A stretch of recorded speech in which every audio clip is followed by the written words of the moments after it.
কেউ বলছে dirty football, আবার কেউ বলছে ডিসগ্রেসফুল। ম্যাচের শেষ বাঁশি বাজার পরেই মাঠের আগ্রাসী আর্জেন্টাইন ফুটবলার লিয়ান্দ্রো পারেদেস রীতিমতো তেড়ে গিয়ে আক্রমণ করেন স্পেনের দুই ফুটবলারকে।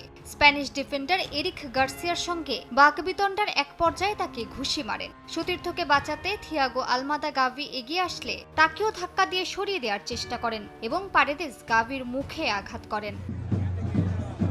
একজন আন্তর্জাতিক মানের খেলোয়াড়ের আচরণ কেন এত উদ্ধত্তপূর্ণ তা নিয়ে উঠেছে সমালোচনার ঝড়। এ ধরনের ব্যবহার খেলার সৌন্দর্য নষ্ট করে বলে মতামত তাদের। যে পারেদেস আলবিসেলেস্তেদের হয়ে ম্যাচে কোনো কিছুই করতে পারেননি, তার আচরণ এমন কেন হবে প্রশ্ন দর্শকদের। শুধু পারেদেসই নয়, লাল কার্ড পেয়ে মাঠ ছেড়ে যাওয়ার সময় মাইক্রোফোনে লাথি মারেন এনজো ফার্নান্দেস। তবে আবার অনেক ভক্ত সমর্থকরা বলছেন ম্যাচ হেরে চূড়ান্ত আবেগের বহিঃপ্রকাশ করেছেন পারেদেস। আর্জেন্টিনা বিশ্ব চ্যাম্পিয়ন না হতে পারলেও মাঠে উপস্থিত আর্জেন্টাইনদের মেসি মেসি ধ্বনিতে ছেয়ে যায় মেটলাইফ স্টেডিয়াম। আর সে সময় নিজের চোখের পানি আর ধরে রাখতে পারলেন না লিওনেল মেসি। আবেগ যতই থাকুক না কেন, ফুটবলের লিগেসি বলছে খেলোয়াড়দের এমন আগ্রাসী আচরণ পুরোপুরিভাবে স্পোর্টসম্যানশিপের বিপরীত।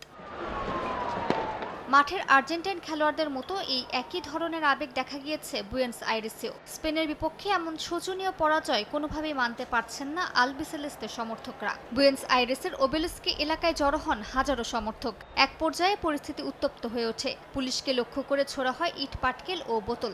সংঘর্ষের কারণে বন্ধ হয়ে যায় আশপাশের প্রধান সড়কগুলো। তবে এখন পর্যন্ত হতাহত বা গ্রেফতারের কোনো তথ্য পাওয়া যায়নি।